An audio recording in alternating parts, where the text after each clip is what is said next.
Good afternoon, my name is Jackie Green. I'm one of the nurses. I work at Young Minds Matter. We're going to do about an hour session on suicidal ideation. I just suggest maybe you keep a pen and paper handy. There might be some questions that you might want to discuss with your team, or you might want to email us at the School Links team, and we'll do everything that we can to answer any of those questions. So just keep a pen and paper handy, it might be helpful. So what we're going to cover today is to understand suicidal ideation and what that term means. You may also want to pause the video just before you get the answers, because it might be interesting to find out from other people what they are thinking about these terms. We're going to look at the experiences that may trigger suicidal ideation for our children and our young people, as that's going to be the focus of what we're discussing. We're going to think about the warning signs that a child or young person may experience, the factors that may increase the risk to children or young people who deliberately want to end their own lives, and how can you respond to a child or young person with suicidal thoughts. So thinking about some strategies and some tools, and hopefully that in itself will support us when we are managing risk, when we are building our confidence and our understanding. So hopefully at the end of the session you will have some tools and strategies that you can utilise in your sort of day-to-day work.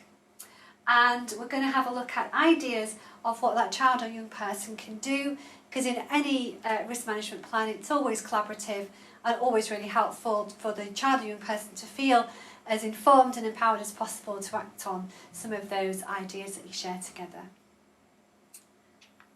So, this is where it might be useful to have a discussion and pause the video. What do you think about the phrase suicidal ideation? What do you think it is?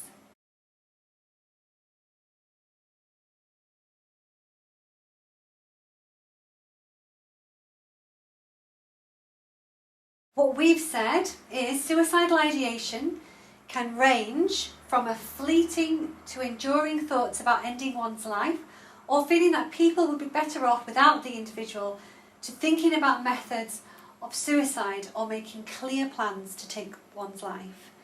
So what we do find when there is a discussion about suicidal ideation, it tends to be some focus on the more risky end and maybe some intention to act on thoughts. But what we are very clear about is there's a big difference between having fleeting thoughts about suicide, which can be quite common if someone's sort of low in mood or experiencing distress, to actually wanting to act on those thoughts. So if we are risk managing, or we're trying to understand our children and young people better, it's really helpful to really gauge in that continuum. If you imagine a continuum at one end and then the very sort of extreme risk at the other, you know, where that child is. And so we will be supporting people in terms of finding out that information as we go through this presentation.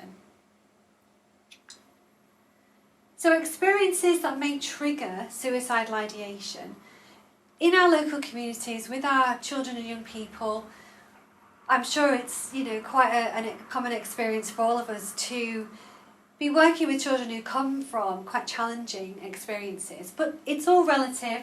And on this slide we have a few examples of the kinds of experiences that, you know, can impact a child or young person in quite negative ways, that can maybe make them feel maybe a bit out of control or overwhelmed or trapped.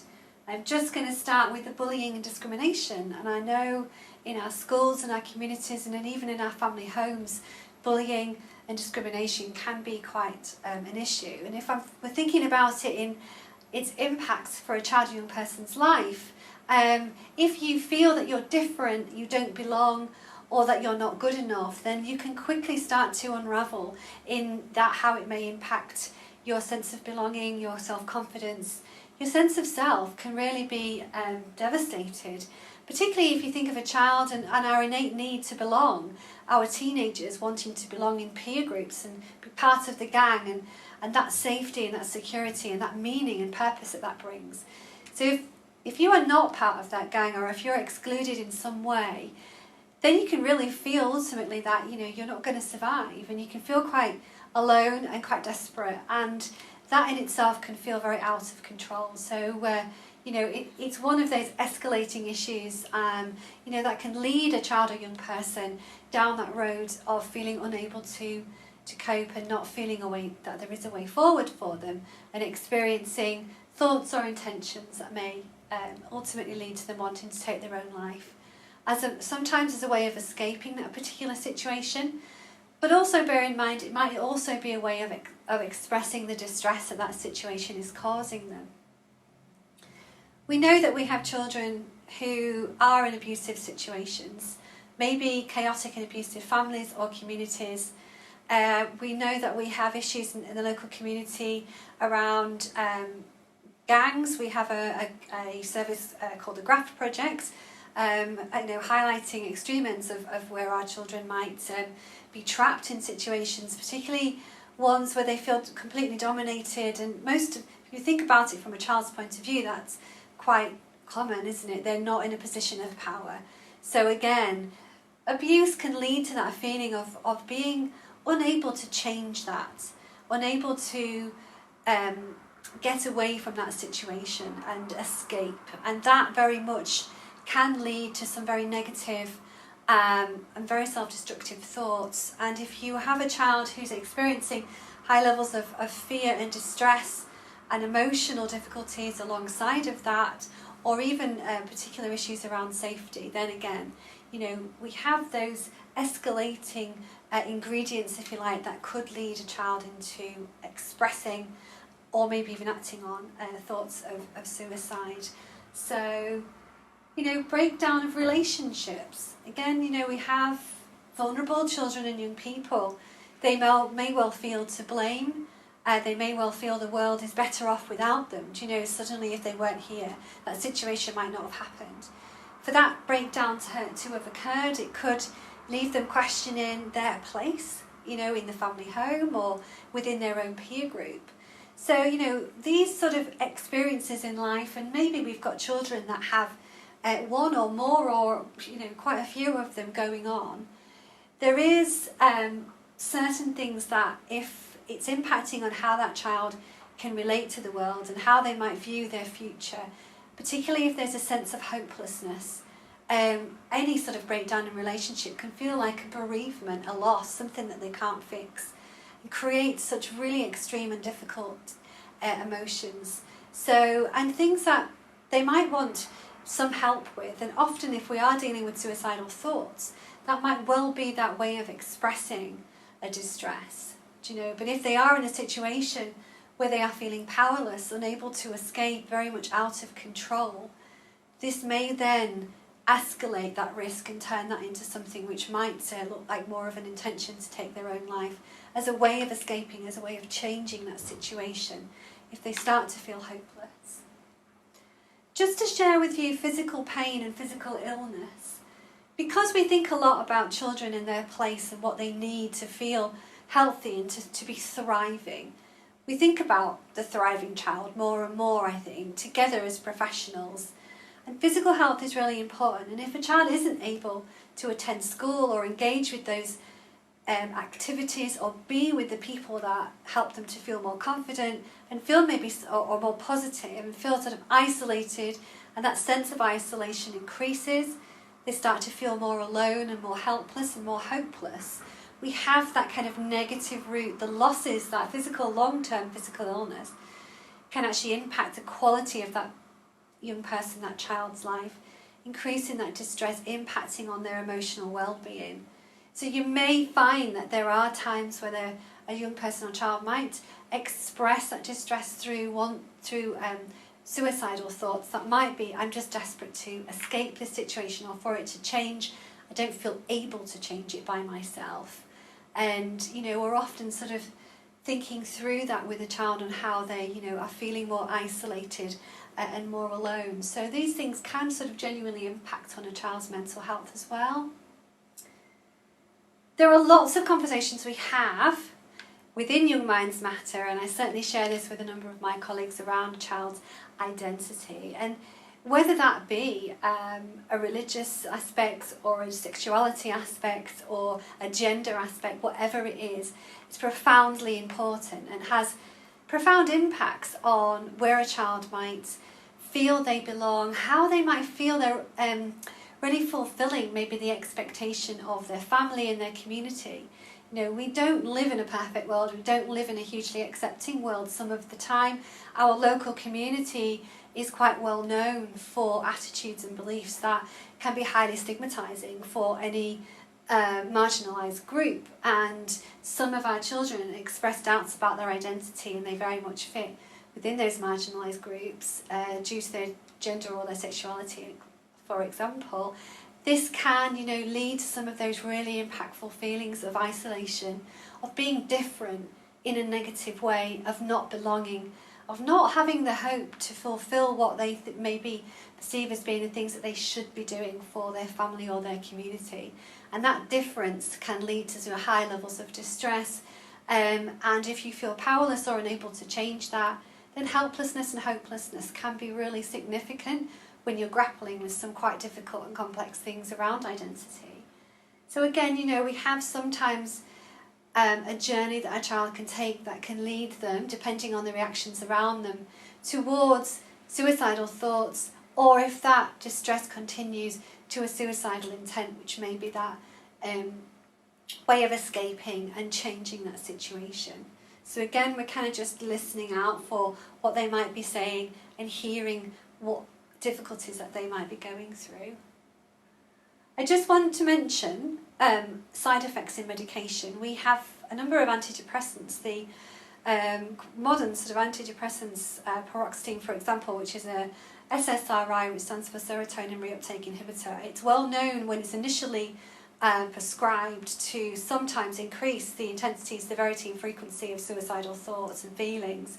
So what I'm trying to sort of express is the importance of knowing where, if anyone has been prescribed medications, and we know some of our young people sometimes can be prescribed from the GP new medications, psychotropic medications that may well fit with these particular medications, and some ADHD medications as well. So just always important to check, I think, because they may have an impact on what's going on with that child's thoughts and feelings when it comes to the suicidal ideation and where they're going to be fitting along that continuum and the impacts upon risk. These are not exhaustive areas, of course, and we know that our children have a number of complex situations, but what I do think is important is, you know, taking on that suicidal ideation is a way our brains are trying to solve a problem. You know, they're trying to sort of solve a problem where they can feel really difficult things to overcome. So for a child, it can make quite perfect sense to want to escape that situation if they are feeling out of control or feeling extremely stuck and very overwhelmed within it. Particularly when you hear about feeling helpless and hopeless, as we've just been saying with the examples that we had on the previous slide.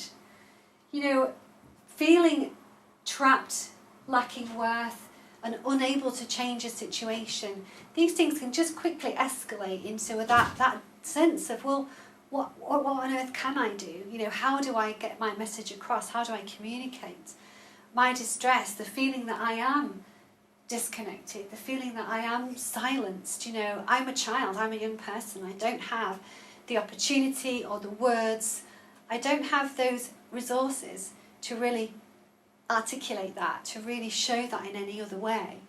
And sometimes when you are in a very difficult place, the brain, you know, kind of just finds this way of saying, right, this is something that makes sense, show this by doing something quite extreme, and that will get a reaction. So I just wanted to really sort of run through that and kind of share that those feelings on this particular slide are very much the sorts of things that we talk about in assessments when we are looking at a child who's experiencing suicidal ideation or suicidal intent. And we have our crisis team that very much are involved in working with children who are actively suicidal. And I would probably think within most of those assessments we will be getting quite a lot of detail about the whys and wherefores of why a child's feeling these types of emotions in their particular circumstance, given that we all have our individual challenges. So, warning signs that children and young people may be experiencing suicidal ideation. I think because we're in a position where we are, particularly when Young Minds Matter, we're quickly trying to get to know a child, because we tend to meet them when we're doing assessments and we don't really have a great deal of time, a couple of hours at most usually. But what's really, really valuable is that if you have that relationship, if you know that child, you might be able to really notice something quite early on. And that's really helpful, particularly when we're trying to manage risk or we're trying to deflect away from something escalating. Because if we think about those previous slides, the longer a child sits with that feeling of distress, the more that kind of risk is going to escalate. So if we can be, part of that early intervention and part of that team that can really notice when a child's changing in some way, and it could be around their behaviour patterns. Because some children, they might have been really diligent and really kind of fitting with routines and really concerned about, times and in at the right time and doing all the things that are expected. When we're dealing with children that have lost some of that and don't feel that way, their behaviour changes can maybe suggest something a bit that they don't maybe have the same routines. Their sleep patterns might have changed. They might not be coming in at the same time. They might be more argumentative or might be more withdrawn. There might be just some things that indicate to us that something's maybe not quite right, and we might not be acting on something very scientific. We might just notice that's not quite right. That feels like a concern, and that's the opportunity we might have in just checking in and finding out a little bit more about that, because those behaviour changes could tell us something about how that child feels, what that child's thinking, and and get to know what's going on. And you might find that there's a situation that they might be in that they're struggling with, and that's a really important indicator. But knowing your kid can really help us, kind of interject at that point when we notice those changes. Acting recklessly, a child who's not that bothered about their own safety might be staying out late, not charging their mobile phone. I had a young man not that long ago who very much had just disregarded the rules that he had been very happily engaged with the coming in at a certain time and always having his mobile on. He was feeling really low, and there was a situation, it was bullying in school, but he was very, very distressed, and he really felt trapped and very hopeless and helpless within that, and had a lot of very negative and dark thoughts about his future. So he really wasn't bothered so much about his own personal safety, and that had then kind of changed some of that behaviour. He was out late, out late at night as a 14-year-old, which of course is not what you want. So that was an increase in his reckless behaviour. But it was a change for him, and he hadn't actually felt, and done that. So again, it was about noticing and thinking, I wonder what's happening. Something's not quite right. We might notice changes in sleeping and eating patterns. Sometimes children might be sleeping more or sleeping less or up in strange hours of the night. Sometimes that's because they might have a lot on their mind. But again, it's when that child or young person is just doing something which is not their norm. Changes in personality, when we know that's not, but they may just change in terms of they might not be as talkative, they might not be as sociable, they might not be as eager to engage with the kind of activities that the school, the family or the community have got going. They might want to they might be disengaging from their friends. So you might have had a very gregarious young person, and then 2 or 3 months later that young person might present as somebody very quite irritable, quite argumentative, and quite low in mood. So again, that's probably for a reason. But if you know that child, you can talk about that really quickly and really get to know what's happening. Yes, there might be threats to the life, and and yes, there might be some evidence that they're looking for ways to take their own life. And again, of course, those are the sorts of things we want to act on. want to get to know, to find out where that child is along that continuum that we spoke at the beginning when we're thinking about suicidal ideation.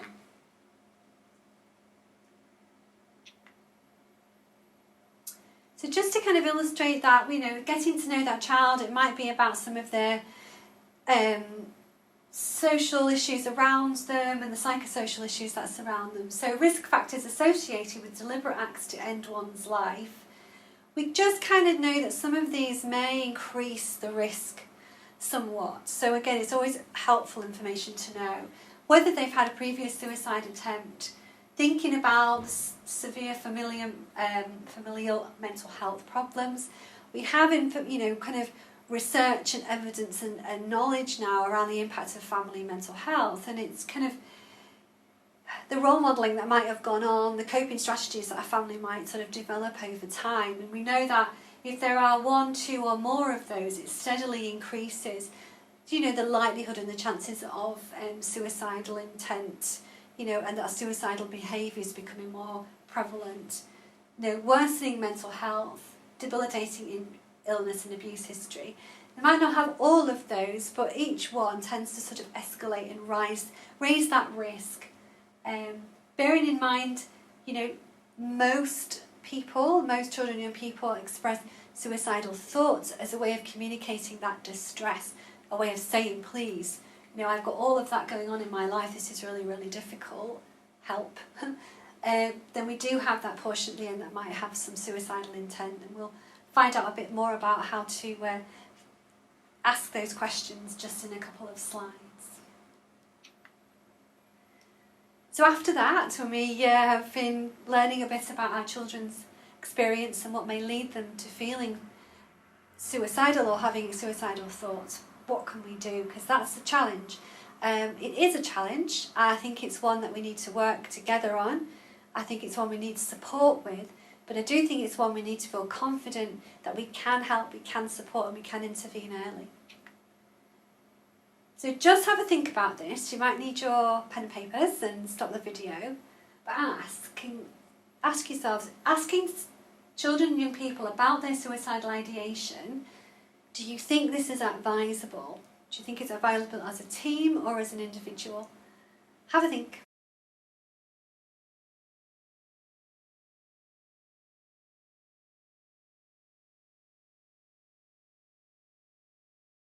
We would always say that yes it is, because if you don't find out and if you don't ask the question, you will never really get to grips with where they are along that continuum.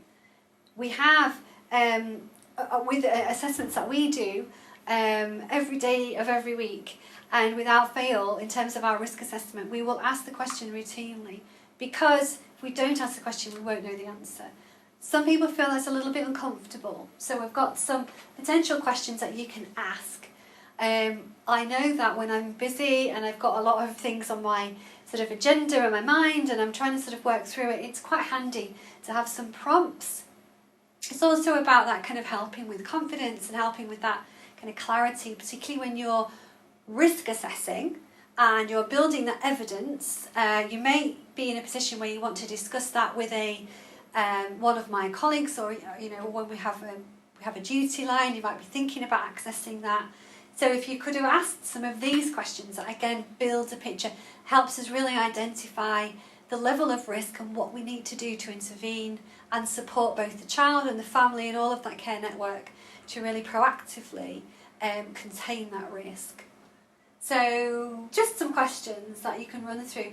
How often do these thoughts come into their mind? So we can gauge if they're persistent and they're really intrusive and they're really powerful and they have a big impact, that changes the risk. If they're fleeting, only happen once every so often, yes, that's not a very pleasant experience and that can be quite scary for any young person or child, but it gives us a sense of where we are in terms of the risk and the level of intent. And when we're thinking about suicidal ideation, that's what we need to know, so we can make an appropriate risk assessment around that. Can they ignore these thoughts? And I certainly know lots of children and young people who work really hard at trying their very best to distract and ignore and do something different, just because You know, these are intrusive and difficult thoughts and can be quite scary. But there are, you know, lots of examples where children and young people are working really hard to ignore them and to, you know, sometimes they've been living with them for a very, very long time. And this can be a really common feature of negative mood or negative self-concept, and, you know, it's not uncommon, certainly not, to have these sorts of thoughts. How long have they had the thoughts? As I say, there are children and young people that might have had them for a very long time, and they're bothering them, but they're not going to raise the risk as such. But then they might be new, and they might well have become quite intrusive and quite intense quite quickly. So again, asking these questions helps us understand that.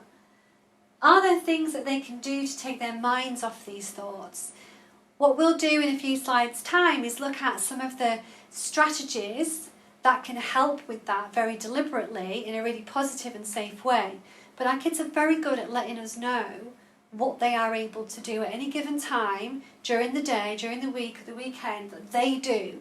And if you can work with that level of resource to start with, and they can come up with some of their own ideas, and you can be really on a track to making a very proactive and helpful safety plan with that young person or that child. So, do they feel safe right now? Are you able to keep yourself safe? These are routine questions that we would ask at Young Minds Matter quite often. But again, it's really helpful because we are assessing in the here and now. And I think that's probably the difference when we're looking at suicidal intent. We need to know what they feel in this moment to really be confident that we're making the right choices and keeping that child as safe as we possibly can with the information that we need. Are they worried that they might act on these thoughts? And children can be. They might not want to be, and often they really don't, you know, or really don't like this feeling of feeling unsafe, and they're worried and they want someone to help them and take control of that situation until they themselves can self-regulate and feel calmer and safer and more contained. So they can feel really worried that they're going to act on these thoughts. Have they ever made a plan to take their own life?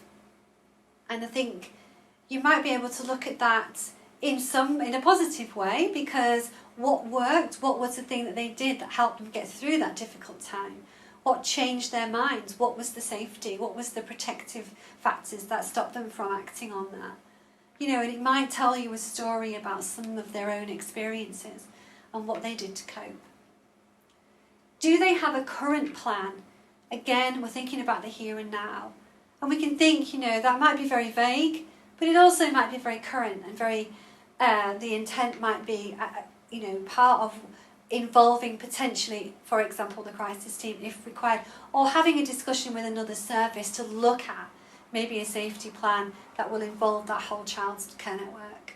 So again, it's a question that will really reveal a level of risk and a level of intent and help us understand what we're actually dealing with. Have they thought about when this might happen? So we get a sense of time, we get a sense of method, we get a sense of, you know, just sort of a deliberate and intent, you know, a sort of what really is that child thinking? Because if it's quite vague, again, it changes that risk. But if it's quite clear, you know, it changes the sense of urgency that we're dealing with. Do they feel hopeless about the future? And we've already, you know, shared the kinds of feelings that can be happening, the kinds of experiences that can lead a child into feeling quite hopeless. So I think, again, that's quite a validating question, because there are circumstances children really don't feel they can change, and they really do need us to help so that we can shift that sense of feeling hopeful rather than feeling so hopeless. If they were left to their own devices, that's potentially where they may feel, and legitimately so quite often. The last question, have they tried to kill themselves in the past? What happened and what stopped them? So we're really learning again about the level of risk. We know from previous slide that a previous attempt may heighten the risk, but we also could learn maybe something that's really helped them about what's protecting them, what's the sort of factors that prevented them acting on these thoughts or the plan in the past. And that may well be helpful for us to start building that collaborative and individualised risk management plan together. So that question can open up an awful lot of information and answers that in the here and now can be really helpful to inform us about what could be the next appropriate step to take. So we need to think about our responses, because our response, I think, is very key. We don't want to overreact, and I think a lot of the skills that's on this slide we do routinely, but I would certainly say, faced with a child that I may be concerned about and whether they're suicidal and I'm trying to find out, we are only human, and that could certainly raise our anxieties. We already have very busy jobs and very busy lives. We already, on any given day, could have different resources and different ways of managing. So we're probably, this is just about really reflecting on those skills, reminding ourselves of the importance of using them in the correct way at the right time. And remembering, breathing just at the beginning. Every session I go into, and especially, or telephone call that I make, there's that moment I take to take a breath. It allows me just to focus on that child. I need to mindfully step into that room and be with that child in a very present way. So what we want to be able to do is use that stop, breath and slow down kind of approach that really helps us to engage. So we're not kind of bringing all of the thing that we have going on into the room. It's very easily done. No one's perfect. There's times when I've done that, but sometimes those conversations haven't sort of gone as well. Because a child is very perceptive, and they really take a cue from us. And if we're hyped up and we feel quite anxious, and if we're sort of communicating, this is a really, difficult situation, that can have a big impact on the trajectory of where that assessment and where that conversation might go. So if we can really kind of use our own breath, slow that down, it helps our own thinking, helps our own level of anxiety, so our own brains work kind of more clearly. We're much more grounded and much more calm and relaxed, and that's contagious, and that's a good thing. And showing that interest, about that young person's particular experiences within that moment, within that conversation. We have, using those active skills, really showing that child that we have been listening, really reflecting back maybe what they've said, allowing that child to really sort of tell us their story. So we are using all our non-verbal communication and our responses that really let that child know we've heard what they're saying, we're listening to what they're saying, and we're taking it on board, and we haven't sort of made a decision about the outcome already. And I think those active listening skills are really important, on a daily basis. Being non-judgmental and not shaming that young person's experience. Suicidal intent, suicidal ideation can be a very shameful thing for some children and young people. It can be quite scary. It's associated with being, young people are being mental, being dangerous, being mad. What's wrong with me? I should be able to cope. I'm weak. There's all sorts of different negative ideas that might be going on for that child. So, we're really there to dispel that and to relieve them of that already burden of those big feelings, and sometimes shame can be part of it. And for us as professionals seeking that supervision, in schools it might be through the pastoral team, in different teams, they might have your different supervision trees. But we have access to sort of management supervision in our caseload. We have it clinically where we might just discuss its impact on us, but we also use our own colleagues as peer supervisors. I very much will talk through decisions and stop that, kind of use that breathing and say, right, hang on, we need to just think about this. And even just in the midst of an assessment, have a think about it with somebody. Because we want to be able to have a young person or a child walking out of the door, leaving our care, and being able to really be confident that we've got a robust and safe way forward. And we do need that support, I think, to make those decisions. I really think in these circumstances, don't be on your own making those choices. Utilise the duty line at Young Minds Matter. Utilise your safeguarding team. Have those conversations. For all kinds of reasons, some days we might be really clear and able to make the decisions, other days it just might feel we just need that bit more help. I definitely would say don't try and manage these types of things on your own.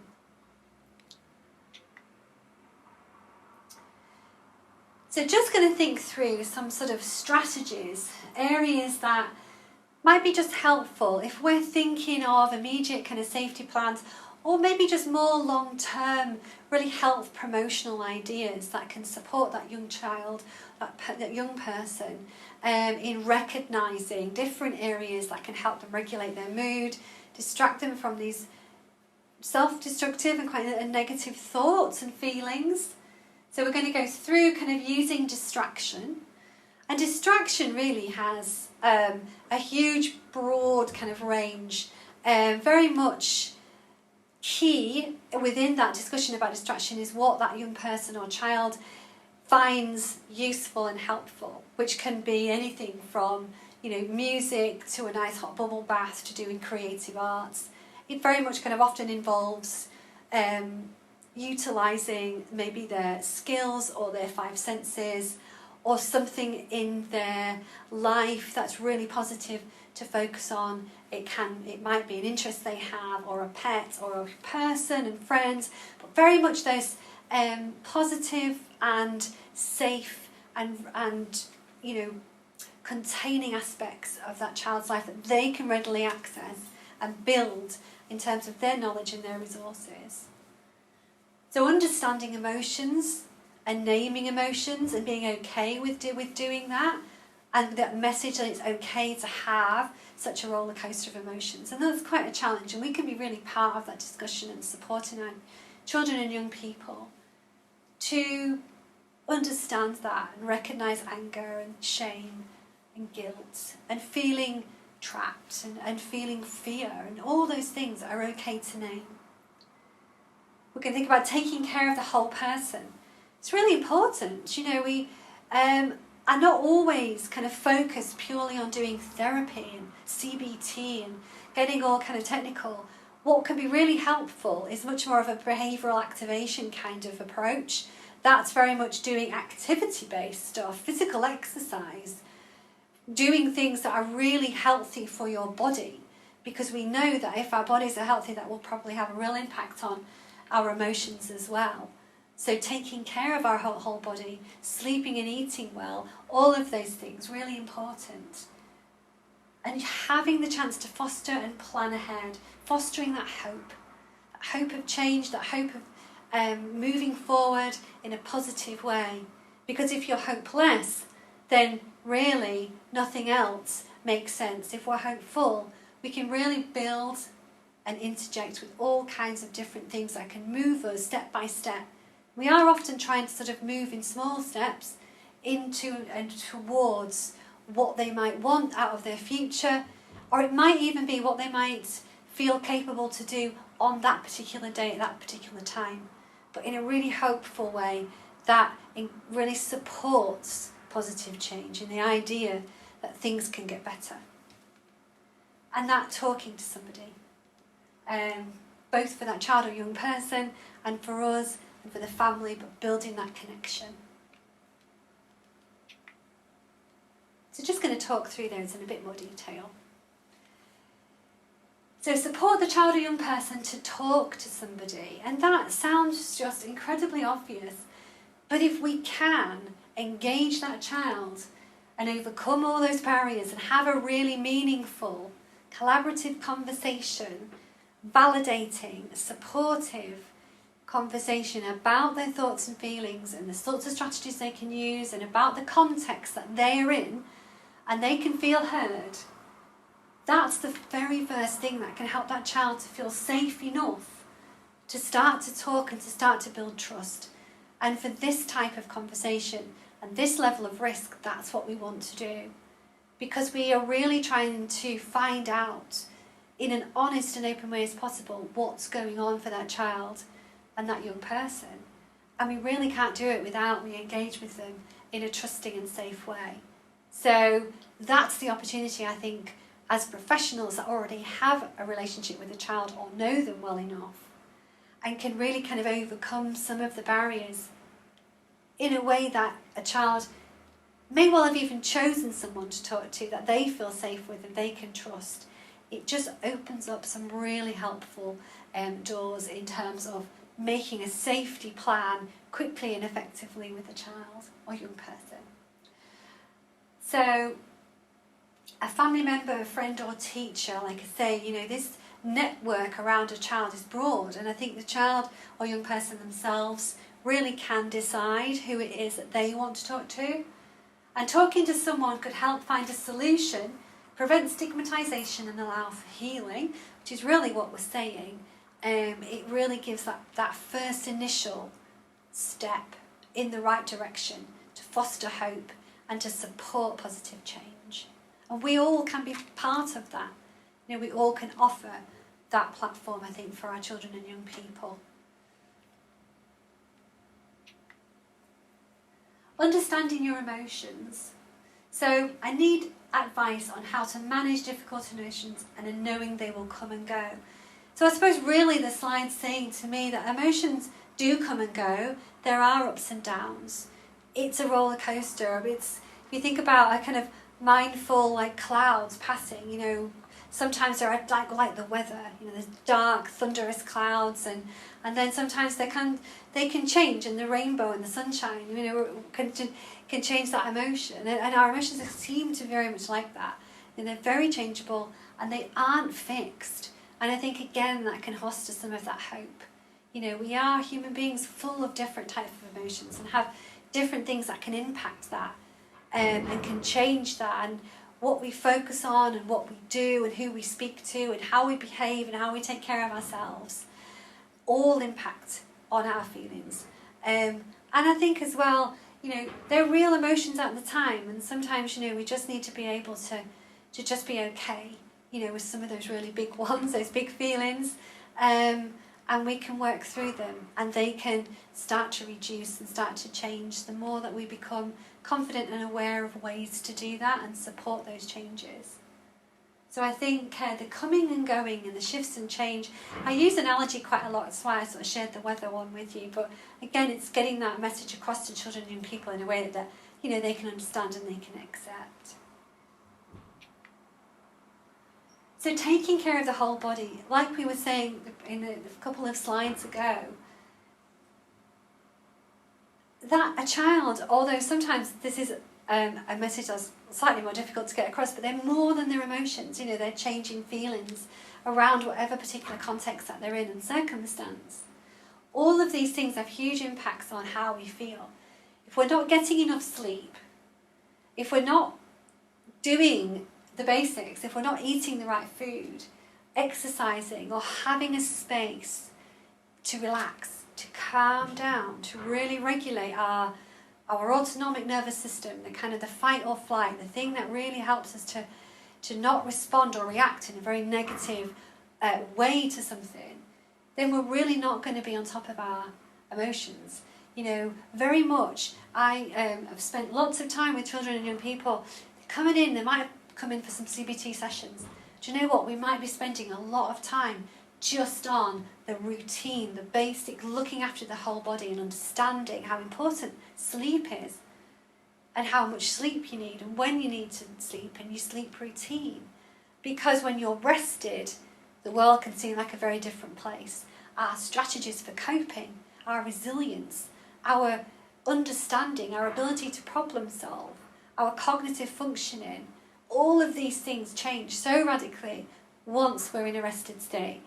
We know in ourselves, if I don't get a good night's sleep, goodness me, things that might have been small and not very noticeable one the previous day, the next day, all feels very, very overwhelming. And if we're already dealing with children in a fragile state who already feel trapped, overwhelmed, confused and very frightened, that will only be amplified. So really that sounds maybe not as, does that need to be part of a risk management plan? Would definitely say yes, it does. Really looking after that whole child. Finding out, you know, what they're interested in terms of what they can do for, you know, their physical health and physical exercise. Lots of different conversations that, you know, children and young people can do, and how and when and where they might be able to relax, so we can communicate how important it is and why these things help. Particularly when we're trying to understand and notice and regulate those changes in emotions, distracting from those negative thoughts. So that's something that you can work with on an individual basis with your children and young people. So fostering hope and planning ahead. Rather than focus on all the desperate negative thoughts about being a burden and of no use, bring your focus into believing that this will not last forever. And I think, again, it's really fostering the sense in a young child or a young person that they can think about themselves and their future in a hopeful way, in a way that has the possibility of success, the possibility of feelings like pride and feeling able to achieve and feeling that there are opportunities that can really help them to move forward and beyond this current context that they're in. And I think that's the real important part, I believe, of fostering hope. So we can see the context, but we get perspective. And we get really excited about some of the hopes and dreams. And we all need those, don't we? We all need to have a sense of what's next in our life and what we want. And have the opportunity to really share those hopes and dreams and what we would like to do. And thinking of ourselves above and beyond what's happening. So we're more, much, much more than just the current context that we find ourselves in. So distraction. Sometimes it's just about survival and focusing on something that's real until the feelings can become easier to deal with. And distraction very much can be about things in the current moment. So things like mindfulness, using 5 senses. So we think and notice what we see, what we hear, taste, feel. We notice the environment that we're in. We might want to do relaxation. There's lots of different activities that can be really helpful with relaxation. Breathing exercises, progressive muscle relaxation. We might want to do visualization. And there's a huge amount of resource, and we do have a reference list at the end of this session. But mindfulness, visualization can be really helpful, particularly if we want to maybe create a safe place. That both could work for younger and for teenagers, where they might just create in their mind something that's really powerful where they can go if they start to feel that sense of fear. So distraction, it can be something really simple. A piece of music has a hugely powerful effect on our emotions and can take us somewhere really safe and really helpful. There's something called a self-soothe box, which, or a feel-good box, or whatever it is, but you can put a lot of these ideas and resources and things within that. I've certainly worked with lots of children and young people who might put scents in there, they might put photographs of having a good time, or things that just help them feel better. The ultimate really is that helps them feel better, helps them distract when they notice maybe a thought creeping in. That thought can be about wanting to end their own life. But once they've focused in a proactive and in a really meaningful way on a positive distraction, that thought can be managed, that thought can be diluted, or it can be changed, and that's really helpful as well. So distraction covers a huge broad range of things, but it needs to be very individual. I think it needs to be very personal, and we need to collaborate when we're making up what is going to be helpful within a plan, within a set of things that a young person or child can engage with that will be helping them distract from their thoughts about suicide or their intent, and focusing on their sense of hopefulness and their sense of purpose in their lives. I've mentioned safety plans. As part of the handout, we have a safety plan that you can access, and you could have a look at that individually or together prior to going through this, but this might make life a bit easier. We've already mentioned, it's just an example really, that there can be all sorts of ways that a safety plan can be put together. If you were to just Google safety plans, there certainly would come up with some helpful ideas. But make it personalised and agreed with the young person. That's really important. Because otherwise it loses its meaning and it just becomes a paper exercise. And with any safety plan, it might be really short and brief, or it might be quite complex and elaborated because it may involve multiple agencies, it may involve, lots of different aspects, but it still requires that the young person knows and understands their responsibility within that, so they can agree on what they're going to be doing, because they're very much central to this. It isn't my safety plan or your safety plan, it's their safety plan. So details of the current triggers, and that's kind of helpful to understand the context and what particular difficulties that child is facing, and when those things are happening and how they happen, and so we just get a sense again of the risk and what we can do about it. So detail what has helped in the past and what they can do to help themselves now. Very much in the here and now. Your safety planning and your discussion around it will change constantly. Risk factors are very fluid. There are not as many fixed risk factors in a child or young person's life than there are fluid. So you will be finding yourself looking at these safety plans maybe on a daily basis, just so you can start to really hone in on what's helpful for them now, because it will change over time. The name and contact details of loved ones who can help when overwhelmed by suicidal thoughts, and again that child or young person can be really good at letting you know who they are. And steps to make the child or young person's environment safe, agreed by the child or young person, parent or school.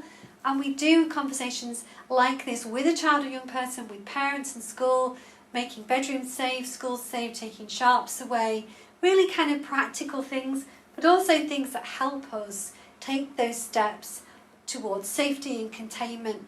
They can feel really proactive and they can feel really meaningful for everyone involved, and are really, really important when we're reducing risk and managing risk. Details of a safe place, person to contact if that child or young person is in need. There was a child recently, it used to go to, I think it's Ross House in Cleethorpes. That was his safe place. Very strange, very random, but he used to go there, and then we would know where he was and he could be found. And that was really helpful in managing risk, because otherwise this child would go missing, and then it would be very difficult to know and track this young person down. So, these things can be as creative and they have to be as individualised as possible. So they're just some pointers. Like I say, there is an example that you can work through, blank one and a completed one, but I'm sure you guys probably can work things out for yourself with regards to making maybe ones for that work for you, and particularly the ones that will work for your children and young people, as their contributions will really shape what that safety plan looks like. So that's just an activity that you could have a go at if you wanted to. So we're concerned about escalating risks, and we have we understand that these things, as I say, are fluid and can change. So if there are concerns, review the safety plan like we said, and think about talking through that, maybe with a safeguarding lead within school. Utilise the Young Minds Matter duty line. There is somebody weekdays, Monday to Friday, who will be able to support and discuss what that safety plan might want to look like. And also there's a school links team at Young Minds Matter who can support with that. If there is an exception, and that is the physical risk and physical concerns and need for investigation, then that's where an A&E department is appropriate and is required. So if you are concerned that a child or young person has ingested a poisonous substance, or their wounds require medical intervention, then that would be the point to which you would attend the Princess Diana of Wales Hospital and Accident and Emergency Department. So just the last slide. What we've got is the Young Minds Matter number, so that could support you in accessing advice and guidance from one of our professionals on the team. And also, if you have any questions about the training that you just watched, then you can access or send us an email with your questions at the school links contact. So if you can complete your pre and post, that will give us a really good idea if this training's been helpful, which I hope it has. So take care, everybody. Thank you. Goodbye.